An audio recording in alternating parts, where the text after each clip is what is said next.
showing you how to install headers on a 351 400 engine and hopefully answer some questions you may have. My truck that I did this on is a 400 with the C6 transmission. It has AC and had dual front shocks. I will leave links in the description for the headers and mufflers that I used. Everything turned out great and sounds amazing. Please leave a comment if you have any questions. I know there aren't many videos for a lot of these things on your old trucks. That's why I made this video. Let's get to it. Alright, so we're getting ready to put the headers on this 400 here. There's 8 bolts that are going to be on each one, and if you have AC like I do, this side can be a pain to get to.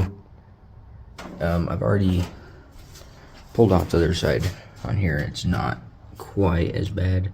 I don't know if you guys can see that or not, but it's not quite as bad.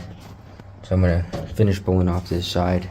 I have one bolt left, and then I can pull it off. So let's get that done. So my truck has the dual front shocks here, as you can see, and to get these headers to slide in, you gotta pull off this back one over here. So I'm doing that right now, and then I'm just gonna leave it off there. Pretty shot anyways, so we'll do that, and then we should be able to slide the headers right on in. Okay, so after you get the shock out, if you're taking off this bracket to do the same thing, it's just these two nuts right here, and you gotta hold on to the bolts on the other side, and they do go through what looks like a engine mount. So you just gotta pull those off. Make sure once you get this bracket off, make sure you put them back in, and then we'll be able to slide the headers right on through this gap. Alright, so I got everything taken off, getting ready to put these headers on. Here they are. Got them all coated and everything, and they're ready to go on. I got the gaskets over here. Gotta make sure get those on too. So we'll see how that goes. Here we are on this side. We got to try to get the headers in between that gap up there. Might have to not show that part in the video just because trying to hold a camera and wedge the headers up there, it's a little tough, but they just slide up on through there. You got to wiggle them through everything and get them to fit. I'll show you that here in just a second.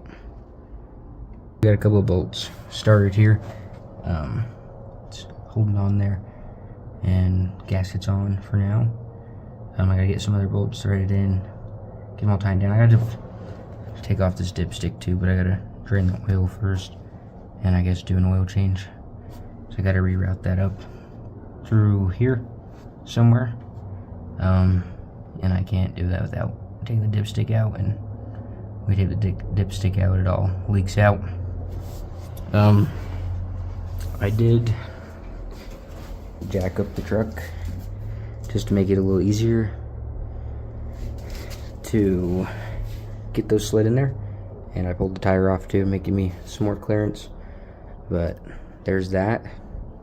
Running back there, you can see it. I need to maybe bend these a little bit. There's brake lines here, but everything should be in place. I moved on to the passenger side, and with these fender well exit headers, you have to remove the charcoal canisters if your truck has them. They're pretty easy to remove, and I will probably make a separate video on how to remove them. I thought that I was recording, but I wasn't, so you will have to take off these bolts circled in red. That whole line has to come out. You can disconnect any hoses hooked up to that right side of that line that go to the carb or anything else. Make sure that you cap off any ports on the carb where you took the hose off. And if you have any questions at all, just leave a comment down below and I'll try to answer them to the best that I can. So to take these charcoal canisters off, up here, I know it's hard to see, up on top here, behind here, there's a 5/16 bolt you gotta pull off, and then you can just slide the whole canister up to pop it off, and then we'll deal with the lines here in a minute. Now all you have to do is pull it up, wiggle it out like that, and then it's out. So after you get that out, there's 3 bolts up here, 2, 3, and you just got to pull those off there 1/2 inch, I believe. So you just got to pull those off, and then this whole thing will just come on out. So I thought I was recording, but I wasn't. But this is where the charcoal canisters were. It was right here. and the lines ran up through here along the frame towards the back, and they ended up right here.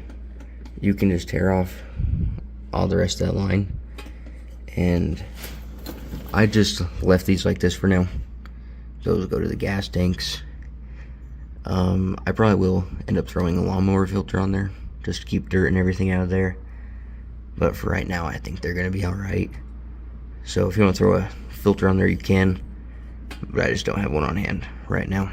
Right here on this carb, on this port, that hose ran down through here onto those lines that go to the charcoal canister. You can just pull that hose off and just make sure that you cap it off up there, and then it'll be good to go. I tried to get the header slid in, but the inner fender was in the way. I ended up having to trim it a little bit to get them some room to slide in.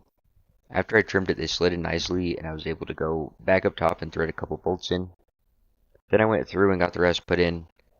Make sure when you do tighten the bolts down, you start in the middle and work your way towards the outside. That way so they get tightened down evenly, and that way so it's done right.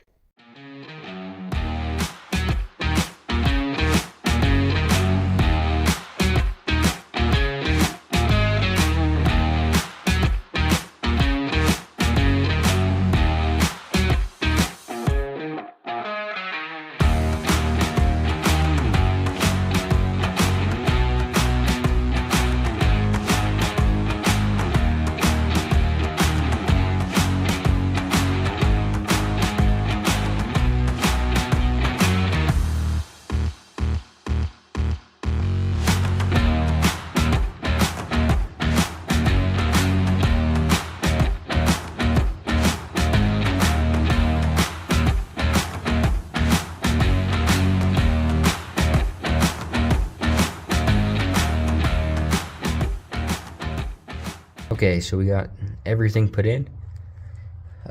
Everything's tightened down. I'll probably have to check them a little later, make sure they stay tight. And I did get some of these little spark plug boots to protect everything.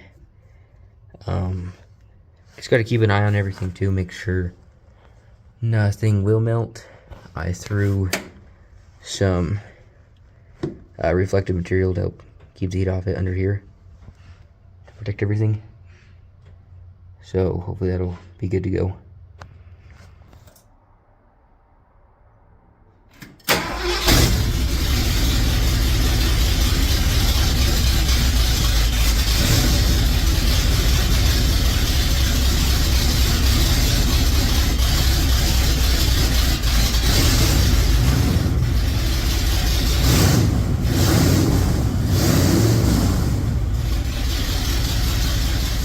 Just fired up the truck.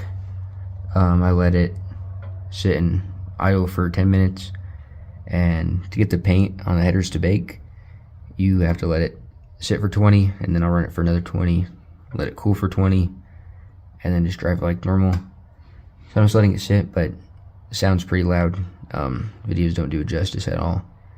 I still have to finish redoing the rest of the exhaust, so it's just straight headers right now, but it still sounds pretty awesome. Both sides are all welded up. This is how the exhaust is going to run. Nothing too crazy. I already have the other side kind of dry fitted. It's on there, and I got to pull them both off, probably clean them up a little more, but just want to make sure they fit, trim a couple things, and then they'll be good to run.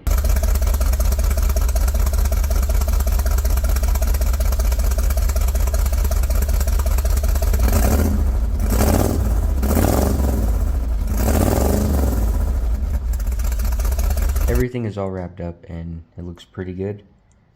We got spark plug boots on, and I got some of that heat shield for underneath the heater box over here, just to make sure nothing melts. Because on the old manifolds there was like a metal one on there, so I just want to keep that protected, make sure it stays in good shape. But it looks really good, sounds really good too. See, everything runs down there nice and neat. And then over on this side, you can see how they run through here and you can see why you have to remove those charcoal canisters. And I'll probably make another video on that, show everything more, since I didn't record. I thought I was. The exhaust is on for now. It's not completely finished yet. I still have to trim some stuff and get it put on right, clean it up more. That's how it looks. It's on each side. We can start this up, show you how it sounds.